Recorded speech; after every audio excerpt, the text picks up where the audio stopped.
The main part behind Alliance and what we're looking to do is we take the player from the tail end of World War I all the way through to present day. And a lot of people have been wondering, well, how do we do that? Is it through some sort of time travel mechanism? You know, how are we exactly getting that done?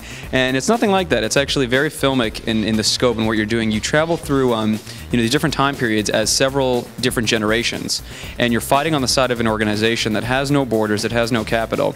It's sort of supervising and kind of overseeing a lot of the events that happen in the world, and kind of pulling on the puppet strings of different nations. And you realize pretty quickly on that there's another similar organization, and they're very much counter to one another. And what's going to basically set it apart and make it, make people want to go out and get Alliance over other things are really 3 points. There's three major components to Alliance that we set out to develop to make it separate and really unique for the player. The first one is just the visual quality. It's all running on the Alliance engine, which is our own, homebrew proprietary engine that uses wind light technology. It's this really cool technology that does outdoor daytime lighting with a level of fidelity that's never been done before in real time.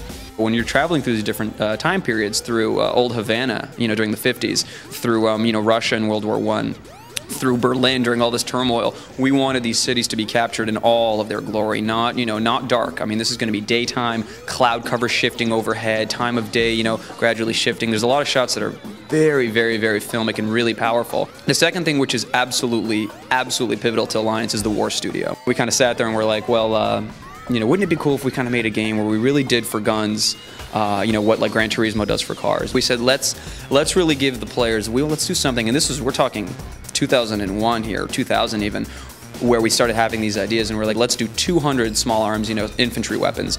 Not just the M16 and AK-47. I mean, let's go down to the bolt actions of World War I. Let's go through all this. I mean, Japan and Austria and then Czechoslovakia and Switzerland and just all these different countries that developed all these small arms that nobody's ever really used in a game before.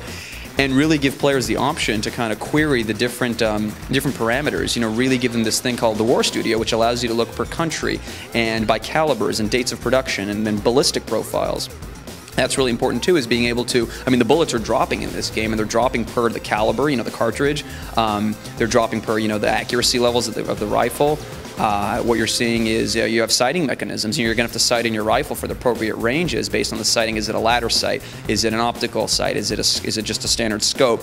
Is it, what are the aperture sizes? All these things that you can change are getting modeled in the game itself. By far, the coolest thing, in my opinion, in Alliance, more than the graphics, more than the story, as much as I love those, is the ability to mix and match within this War Studio. So in multiplayer online, what we're looking to do is really pit anything against anything arbitrarily. So you're going to look at, the example you always give is like a World War I Czech rifle, company against a team of 6 Navy SEALs from 1987.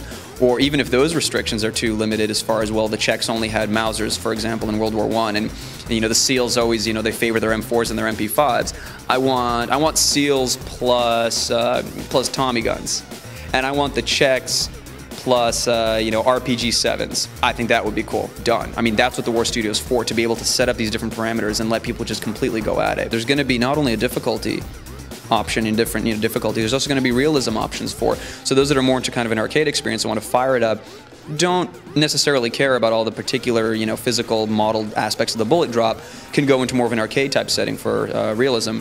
But then we give them several different gradations so that they can go all the way up to ridiculous, mil-sim level, to where every little part is modeled, and we're not going to be showing you how many bullets you have left in your mag. We talk about these things, and they're probably, your imaginations, their imaginations are running wild with what it's going to be, and it's going to be that. The story is really good. The levels are there. The levels have been crafted. What we're offering is, we're looking to do something that's really, again, going to reward the intelligent player. So if the people really like what they're seeing, they're going to get more of that. It's going to be really tight. We're not going to release a game that's just like the other games. We wouldn't be in business if that were what we were here to do.